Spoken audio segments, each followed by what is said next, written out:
Hi, I'm Isaac, the Toolbox Community Manager, and welcome to Step 6 in the series of how-to tutorial videos for the Toolbox process. The Toolbox is an 8-step process to help anyone implement a sustainability strategy within their organisation, no matter the size or sector. In this video, we will be taking you through all of the resources in Step 6 of the Toolbox process. The assets contained within Step 6 include the how-to guides, the quick guides, the case studies, and 3 templates: the sustainability plan template, the internal engagement template, and the sustainable sourcing code template. Step 6 allows you to go into granular detail on the implementation of your project, and also to start the initiation of the different phases of your sustainability program. Step 6 gives you all the tools for creating a playbook for your sustainability program and setting up mechanisms to keep you and your organisation on track and in line with your objectives and targets, covering initiatives, monitoring and evaluation, learning loops, and procurement. Step 6 allows you to go into granular detail on the delivery of your sustainability program and initiate the implementation phases of the project. The quick guide outlines the 3 main actions you will be doing in the planning step. Creating the copy for your plan is the first step in outlining a roadmap for hitting targets, evaluating progress, and achieving success. Then, you will need to allocate resources based on the plan that you've just built. These can be roles and responsibilities, as well as budget, tools, and gearing existing internal processes towards your sustainability plan. The third action is the moment that we've all been waiting for, to actually implement the sustainability plan. This is where you embed your new framework within your organisation's systems and through your stakeholder interactions, through new initiatives and new ways of working. You will also start communicating frequently on the progress of your sustainability plan, and you will do this by communicating on the outcomes of the initiatives that take place.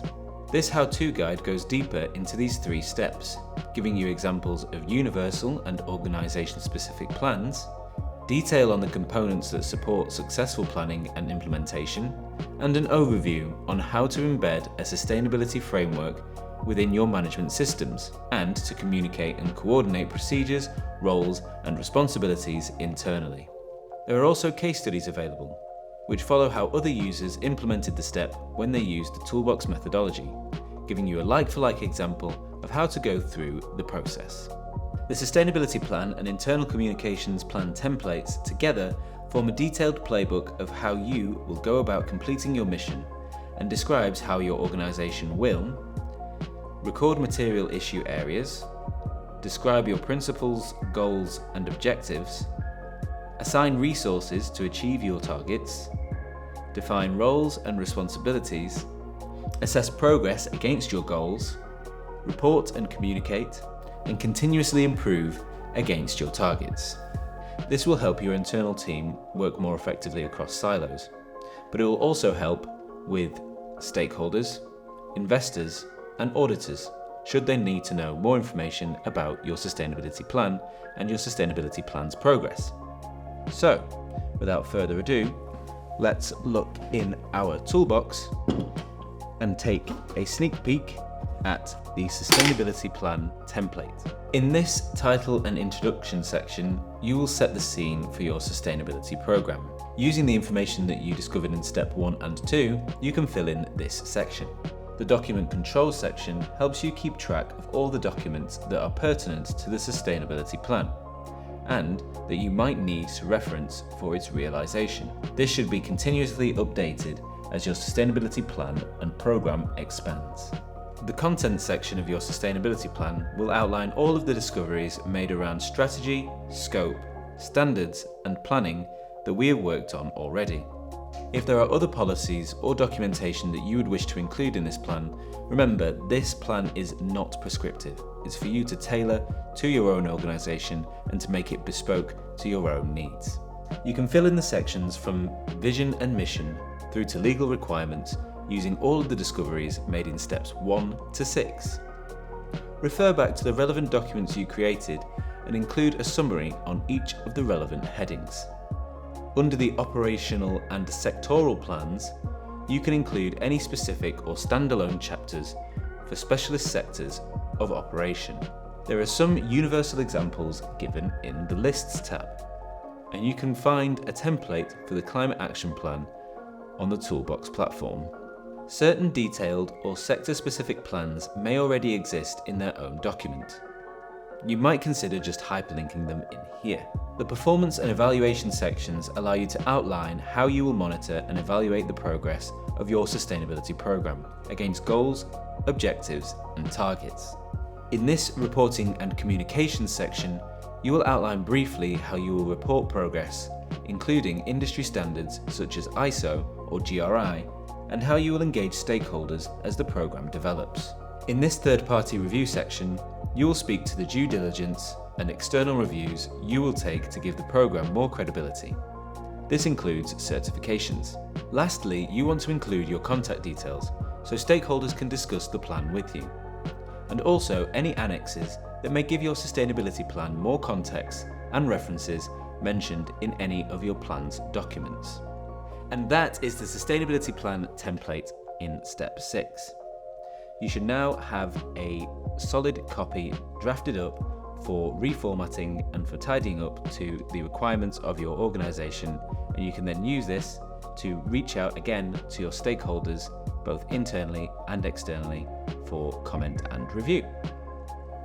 Depending on the scale of scope and boundaries of your plans and the size of your organisation, the sustainability plan may be quite an extensive document with many chapters and referenced annexes. And so your sustainability plan should remain organic and continue to evolve, meaning you will return to frequently update it as new information becomes available and as new processes come to light.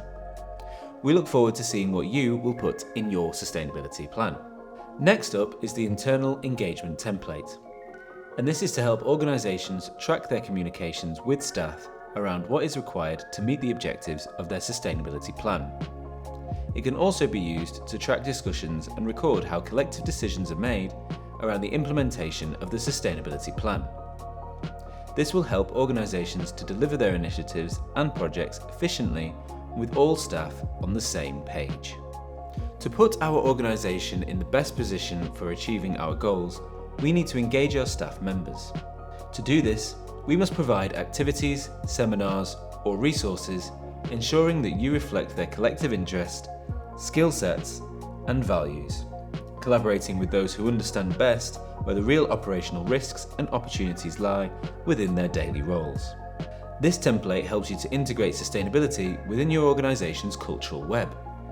Be conscious that everyone responds to different forms of communication.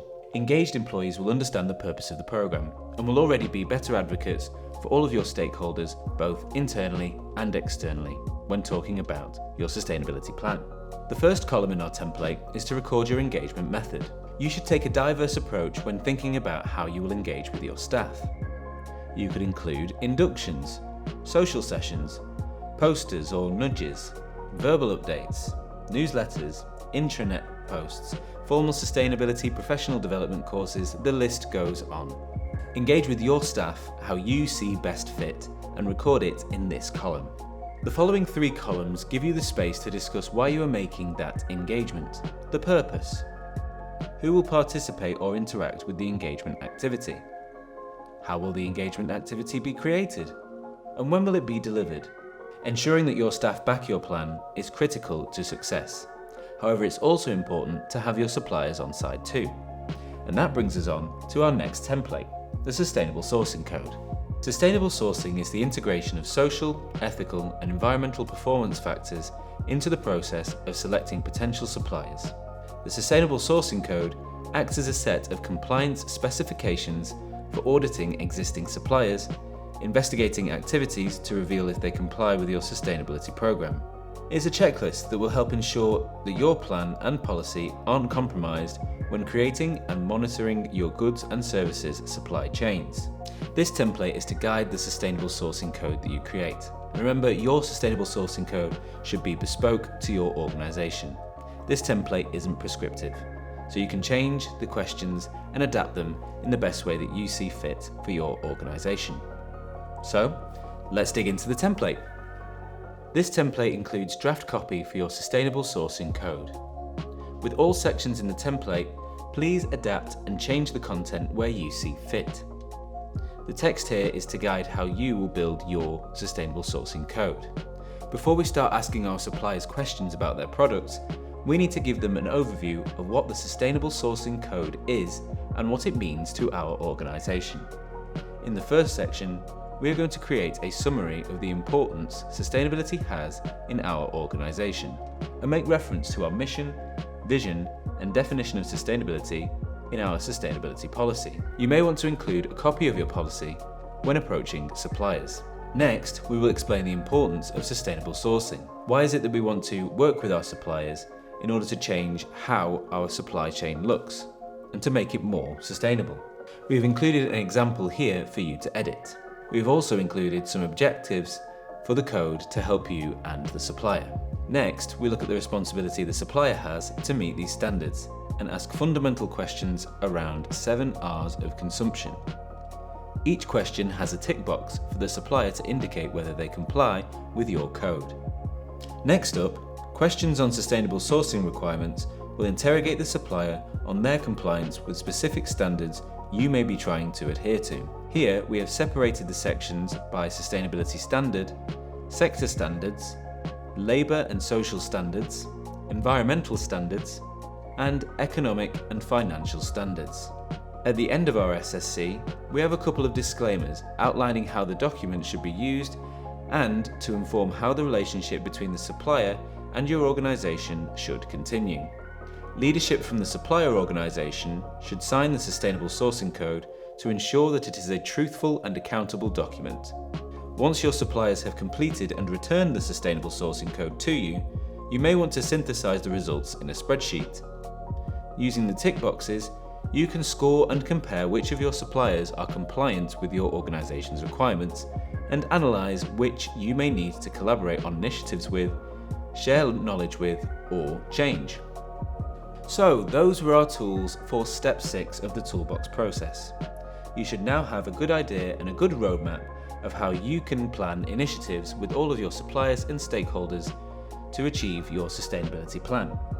In the next step, we will look at how to track progress against our goals and targets using the tracker templates, including but not exclusive to tracking waste, tracking our carbon, and tracking our climate action plan.